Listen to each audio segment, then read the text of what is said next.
महीना धनतेरस की सुंदर तिथि और तुलसी ने धनवंता सोई जानिए जाके राम नाम धन हो। तो बढ़िया इस धनतेरस को आप लोग नियम ले लो कि 1 घंटा कम से कम सुबह शाम हम राम राम करेंगे। रामायण का पाठ पूरा परिवार बैठकर पढ़े लिखे हो तो वो कर लो, नहीं तो बढ़िया गीता जी का नियम ले लो। मेरे एक दिन मन में विचार आया कि भगवान गीता जी के 18वें अध्याय में बोलते हैं कि हे अर्जुन, जो गीता पढ़ता है या पढ़ाता है वो मुझे बहुत प्रिय है। कितना? जितना ना तो कभी कोई हुआ और ना अभी है और ना ही आगे। अच्छा, भगवान भी झूठ बोलते होंगे ना? नहीं बोलते। अच्छा, तो आप लोग भगवान को राजी करना चाहते हो कि नहीं? सच्ची सच्ची बता ना। ये नहीं कि मैं बैठा हूं इसलिए ऐसे ऐसे कर दो। आप लोग भगवान को राजी करना चाहते हो या नहीं? नहीं चाहते? चाहते हैं? तो आपको पता नहीं लगा भगवान राजी कैसे होते हैं? कमाई नहीं देनी है, घर बार नहीं छोड़ना है। यहाँ तो पता लग रहा है ना, भगवान खुद कहते हैं गीता जी पढ़ो। क्या बोलते हैं? जो कोई गीता पढ़ता पढ़ाता है उनसे मैं बहुत राजी होता हूँ। अब जब भगवान कहते हैं कि मैं राजी होता हूँ तो वो झूठ थोड़ी बोलते होंगे। अब किसी को भगवान को राजी करना हो और उपाय भी पता लग जाए तो वो करेगा कि नहीं करेगा, ये बताओ। लेकिन आप लोग ऐसे प्रेमी हो कि राजी भी करना चाहते हो और जान भी गए तब भी नहीं करते हो। तो भगवान क्या सोचते होंगे? इसको प्रेम बोलते हैं क्या? तो थोड़ा ढंग का कर लो भाई। जब आप राजी करना चाहते ही हो और आपको पता भी लग गया कि सबसे ज्यादा भगवान इससे राजी नहीं, बोले इतना राजी होता हूं कि ना तो कोई अभी है, न कभी हुआ है, ना आगे होगा, इससे ज्यादा क्या बोलेंगे? तो जब पता लग जाए तो उसको करना चाहिए। लेकिन हम लोग करते भी नहीं, महाराज कहीं करा, टाइम नहीं मिला। अरे तुमको लगन लगी नहीं है, भगवान को राजी करने का मन नहीं है तुम्हारा, नहीं तो समय नहीं मिले। आप विचार करो, अगर थारे जैसे जाए तो आधा 1 घंटा नहीं, 5-5, 6-6, 7-7 घंटा आप निकाल रहे हैं। नहीं निकाल रहे? जितना काम घर में होता है क्या कोई दूसरा थोड़ा ही करने अभी आ रहा है? सब आप ही लोग करते हैं। और सबसे विचित्र बात क्या है कि साल में सबसे ज्यादा काम वाला टाइम है अभी। इतना तो काम कभी हुआ ही नहीं है। जो कभी कुछ नहीं धोते थे वो भी धोने का काम है अभी। जिस कमरे में कभी झाड़ू लगा ही नहीं है उसमें भी झाड़ू लगाने का टाइम है। रंग रोगन झाड़ बुहारू सब पूरे कपड़ा लत्ता सारे ही काम है। इन्हीं दिनों में तो पता लगता है हमारे घर में सामान कितना है। नहीं होता है क्या? कई बार सामान मंगा के गुमारी में रख लेवे और भूल जावे, नया मंगाने के लिए लड़ाई करें और लड़ाई करके मंगावे, लेकिन जब दीपावली की सफाई करें तब माथे पर हाथ रखें, बोले देखो रखा हुआ था जल्दी सुखा दो नहीं तो फिर लड़ाई होएगी। नहीं होता है माता है क्या? अभी तो ये सफाई का टाइम है और फिर भी आप लोग 5 घंटा, तो यहाँ कंटिन्यू 1-8 घंटा पहले से फुर्सत लेना पड़ता है, फिर सुबह का 2-2.5 घंटा। और टाइम निकल रहा है कि नहीं निकल रहा? वो क्यों निकल रहा है? आपके जच गई है इसलिए। तो थोड़ा ये भी जच जाए कि भगवान राजी होते हैं, गीता जी पढ़ो बढ़िया। अब कई लोग ये मेरे को बोलते हैं, महाराज जी मैं गीता जी हिंदी में पढ़ लूं क्या? ऐसा भी बोलते हैं। मैंने कहा क्यों? बोले वो जो संस्कृत है वो थोड़ी कठिन है। तो कितनी कठिन है? एक अध्याय में ज्यादा से ज्यादा 5-6 शब्द कठिन होगा, बाकी तो पढ़ लेते हैं। तो जब बाकी पढ़ लेते हो तो मनुष्य जीवन तो अज्ञान मिटाने के लिए हुआ है कि ज्ञान मिटाने के लिए? आप लोग बताओ। ज्ञान मिटाने के लिए। 95% आपको ज्ञान है, मुश्किल से 5% अज्ञान है, लेकिन वो 5% अज्ञान 95 पर भारी पड़ रहा है। वो 5% अज्ञान ज्ञान को हंसता होगा कि तुम 95% होकर भी इनके जीवन पर प्रभाव नहीं डाल पाए, और हम 5 लोग डाले हुए हैं, देख लो, इनको पढ़ने नहीं दे रहे हैं गीता। साधक को क्या करना चाहिए? वो 5% अज्ञान मिटा लेना चाहिए।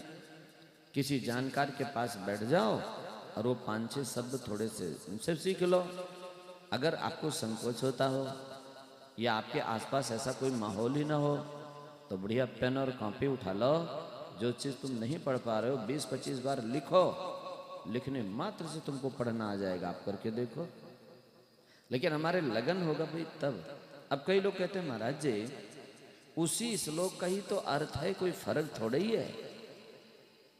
बहुत फर्क है। जैसे गेहूं होता है, बाजरी होता है, जब उसको हम पीस देते हैं तो क्या बोला जाता है उसको? आटा। है बाजरी ही वो, लेकिन वो आटा क्यों हुआ? क्योंकि पीस दिया। फर्क क्या है? बहुत बड़ा फर्क हो गया। वो बाजरी उग सकती है, गेहूं उग सकता है, लेकिन आटा क्या लगता है? आप बताओ, उगेगा? बढ़ेगा? हाँ, पेट भरा ही हो सकता है। क्या हो जाता है? जिसको बोलते हैं खाना पूर्ति। ध्यान दे रहे कि नहीं? वो बढ़ेगा नहीं। थोड़ी सी मेहनत कर लो तो मूल बढ़ता है, कृपा होता है। थोड़ी सी कृपा कर लो, थोड़ी कर लो, 10 श्लोक रोज बढ़िया पाठ कर लो, उसके बाद में अर्थ भी पढ़ लो। ज्यादा टाइम नहीं, ऐसे गीता का नियम ले लो। बहुत सुंदर ग्रंथ है। मेरे तो मन में ये रहता है कि एक एक श्लोक याद करो आप लोग। अब आप कहोगे महाराज पढ़ना तो हो ही नहीं रहा, याद करना। और हाँ, याद करना चाहिए गीता जी, ज्यादा कठिन नहीं है। जिस श्लोक को तुम्हें याद करना हो, सारे लोग ध्यान से सुनो, आज बात बढ़िया सी याद आ गई है। जिस श्लोक को तुम्हें याद करना हो उसको बढ़िया कागज में एक पर्ची बना लो। उम्र मत देखो हमारी कितनी है, उम्र से कोई मतलब नहीं है। अगर गाली गलौज याद रहता है, लड़ाई झगड़ा याद रहता है, तो याददाश्त आपकी टेस्ट हो गई है, ठीक है। ध्यान रहा है कि नहीं? हाँ, वो भी भूल जाते हो तब तो कोई बात नहीं है। और अगर बेटा बहू का ताना याद रहता है, अड़ोसी पड़ोसी का व्यंग याद रहता है, तो तुम्हारी याददाश्त एकदम अच्छी है। उसके लिए कोई मन में नहीं लाना। अब क्या करो? उम्र मत देखो शरीर का। एक श्लोक की पर्ची बना लो, एक हाथ में पर्ची ले लो, एक हाथ में झाड़ू ले लो, बढ़िया घर में लगाओ। लगाते लगाते याद हो जाएगा। एक हाथ में पर्ची ले लो या जेब में रख लो, घूमने निकलो तो बढ़िया देख लो और गुनगुनाते रहो। बाजार जा रहे हो तो बस में बैठ लो तो देखते रहो। दुकान पर बैठो तो दुकान के सामने बढ़िया एक टेप से उस पर्ची को चिपका दो। जब थोड़ा सा ग्राहक का कमी आवे, झट देखा और गुनगुनाने लगे। हो सकता है कि नहीं हो सकता है? बताओ। उम्र मत देखो हमारी कितनी, बहुत ध्यान से सुनना। माताएं बहनें हैं, बढ़िया रसोई वाले घर में गई और टेप से बढ़िया चिपका दी, पर्ची चिपकी हुई है। रोटी बनाती रहीं, सब्जी मनिया करती रहीं और गीता जी के श्लोक गुनगुनाती रहीं। अब आप कहोगे महाराज जी याद ना हो, तब कोई बात नहीं, रिकॉर्डिंग तो इस फोन में भी है। क्या इसको भगवान का दर्शन हो गया? हुआ क्या? केवल रिकॉर्ड करने से कुछ नहीं होता है, आपका भाव होना चाहिए। भगवान से ये कह दो कि हे प्रभु, मैं जैसी हूं, जैसा हूं वैसा मैं आपका हूं। अगर आपको लगता है मुझे याद हो जाए तो कृपा कर दो।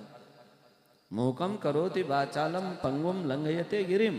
आप क्या नहीं कर सकते हैं, आप याद करवा दो। हम तो रोज एक श्लोक आपके संतों से सुन लिया है कि आप राजी होते हैं, तो हम तो अपना जी जान से लगा दिए हैं। अब याद होना नहीं होना वो हमारे हाथ में नहीं है भाई, वो थोड़ी हमारे हाथ में। हम याद रोज करेंगे एक श्लोक, और किस लिए करेंगे कि हमने सुना है आप इससे राजी बहुत होते हो, तो हमें तो आपको राजी करना है, हमें कंठस्थ नहीं करनी है। हो जाए तो मना नहीं है, और नहीं होए तो हमारे दुखी नहीं होना है, ठीक है। हम तो रोज एक श्लोक याद करेंगे क्यों करेंगे? क्योंकि इससे आप राजी बहुत होते हो, हमें तो आपको राजी करना है। ध्यान आ रहा है कि नहीं? ऐसे करके थोड़ा देखो तो क्या होता है। कई माताएं बहनें मेरे को बोले, मेरे से काफी जुड़े हुए, एक श्लोक रोज भेजती हैं, महाराज जी एक अध्याय तो याद हो जावे और दूसरा याद करने जावे तो ये लारला भूल जाऊं, ऐसा भी बोलते हैं। कोई बात नहीं, भूल जाते हो भूल जाने दो, वो अपना काम नहीं है। 700 दिन तो हम भगवान के लिए जिएंगे, उसके बाद जब 701 नंबर वाला दिन आएगा हम फिर से रिपीट कर देंगे। अब की बार जितना जोर पड़ रहा है उतना दूसरी बार में जोर नहीं पड़ेगा। ध्यान आया कि नहीं? अगर आप 90 साल की उम्र में, 80 साल की उम्र में भी याद करते हैं तो भगवान को तो ध्यान ही है कि ये हमारी प्रसन्नता के लिए देखो इस उम्र में भी लगे हुए हैं, तो वो तुम्हें वृक्ष नहीं बनाएंगे, कुत्ता बिल्ली नहीं बनाएंगे, फिर उन्हीं साधक को श्रीमताम गे हैं किसी सत्संगी के घर में जन्म दे देंगे फिर से मनुष्य का, और वहां से अपना काम बन जाएगा। हो जाएगा कि नहीं हो जाएगा आप बताओ? लेकिन जब आप लोग कोई चेष्टा ही नहीं करोगे तो मनुष्य जन्म देकर भी भगवान को संकोच होता है कि इनकी जगह किसी और को दे देते तो ही ठीक होता। ध्यान है कि नहीं? तो जो अच्छी भावना रखते हैं भगवान समझते हैं ना उनका। ऐसे बढ़िया सुंदर सुंदर याद करो, हमें याद हो जाएगा कि नहीं। हमें क्या मतलब है, हम तो वही काम करेंगे जिससे भगवान राजी होते हैं। बहुत बड़ा लाभ है आपके जीवन में, आप याद करके देखो तो सही। एक परिवार की आपको बात बताऊं, मैं वहां गया हुआ था, आपस में बड़ी खटपट थी उनके, बहुत खटपट थी, उनको नींद भी नहीं आती थी। तो ऐसी कोई बात चली तो मैं बताया, मैंने कहा भाई बात क्या है, एक घर जैसा तो घर लग ही नहीं रहा है। बोले महाराज जी किसी ने खूब करा दिया मेरे घर पर, जिंदगी नरक बनी हुई है, सभी लोग रोगी हो गए हैं, क्या करें। किसी ने करा दिया है, घर पूरा खराब हो चुका है, अब बहुत तकलीफ होती है, क्या करें। मैंने कहा एक काम करो, 5-1 लाख रुपए मेरे को दे दो तो मैं ये काट करवा दूं और आपस में प्रेम भी करवा दूंगा। तो बोले महाराज भगवान ने बहुत पैसा दिया है, 5 लाख रुपए कौन सी बड़ी बात होती है, हमारे घर में प्रेम हो जाए तो 5 का मैं तो 10 दे दूंगा। मैंने कहा सही कह रहे हो? बोले हाँ। तो मैंने कहा फला गौशाला का खाता नंबर में देता हूँ, उसमें डलवा दो 5 लाख पहले, और गौशाला में हम पंडित जी को बैठा देते हैं, आपके नाम का बढ़िया जप करेंगे और आपके पाप हो जाएंगे नष्ट और घर में प्रेम बढ़ेगा। तुम भी थोड़ा गृहस्थ जीवन होता कैसा सुंदर है देख लो। बोले महाराज जी प्रेम हो जाएगा क्या? मैंने कहा इसीलिए तो कर रहे हैं। खाता नंबर दिया, डल्ला दिया। ध्यान से सुनना ये बात। मैंने कहा ये काम तो हो गया है, अब 1-2 नियम आपको पालन करना पड़ेगा, बिना नियम पालन के कुछ नहीं होगा। ये बीती घटना आपको बताने जा रहा हूं मैं। एक तो आपको क्या करना है कि सारे परिवार वाले छोटे बड़े जितने उतना एक साथ बैठ के जीना है, अलग अलग नहीं जीमोगे आप लोग। और क्या करना है, हर रविवार को कलम कॉपी लेना, एक दूसरे से पूछना कि आज क्या बनना चाहिए, उसको लिख लेना। तो सब अलग अलग बताएंगे, वो कहेंगे ये बनाओ, वो कहेंगे ये बनाओ, तो लिख लो आज इनके रुचि का, कल इनके रुचि का, परसों इनके। एक ही व्यक्ति के रुचि का भोजन नहीं बनेगा घर में, सभी रहते हैं तो बदल के बनाओ। एक तो ये काम करना है। दूसरा पूरे परिवार को एक श्लोक रोज याद करना है। क्या करना है? एक श्लोक रोज याद करना है। याद हो या ना हो आपको याद करना है और फिर मेरे पास भेजना है, ये पक्का रखोगे आप। ठीक है महाराज? लगे सब लोग। तो एक उनका फोन आया, बोले महाराज जी एक बात बताओ, ये तो इस तरह के फोन तो कई लोगों के आए कि गीता के श्लोक याद करने से गहरी नींद आती है क्या महाराज? तो मैंने कहा क्यों? बोले हमारे तो नींद आती नहीं थी, आज सारा दिन याद करके आज तो पहले ही श्लोक भेजा और क्या गहरी नींद आई महाराज, सुबह 1 ही करवट में उठ गया। तो मैंने कहा ऐसा? बोले हाँ। तो नींद भी गहरी लाती है। कारण क्या था कि जो माथे में फालतू चीज चल रहा था वो जब याद करने लगे तो वो चला ही नहीं, डिस्कनेक्ट हो गया और उनको नींद आ गई। तो जिनको याद होने लगते हैं उनको ये फालतू चीज भी नहीं होती है, उनके जंजाल नहीं आता है जी में, उनके स्वप्न नहीं आता है, मस्त बढ़िया नींद आती है। यह लोक और परलोक दोनों सुधरता है भगवान की गीता से। आप लोग एक बार लग कर देखो। ये मत देखो कि आपकी उम्र कितनी है, ये मत देखो। आप जैसे हो वैसे भगवान के हो जाओ तो बढ़िया नियम ले लो। आज सुंदर समय, साधक संजीवनी जैसा ग्रंथ है, अपने को बढ़िया सुंदर आज इतना बढ़िया प्राप्त होगा। मैं तो कहूँ जिनके घरों में भी हो रखी हुई हो उनको भी आज वाले में शामिल हो जाना चाहिए। मैं 2 दिन से बता रहा हूँ, वैसे पहले तो ऐसा मन नहीं था, पहले सोचता था जिनके पास है उनको रहने दो। लेकिन जब से मनमोहन जी महाराज ने बताया कि महाराज इसमें एक नई चीज जुड़ के आई है, ये जो संस्करण अब आया है इसमें अलग से एडिटिंग हुआ है और 30 पृष्ठ और जुड़ गए हैं जो महाराज जी की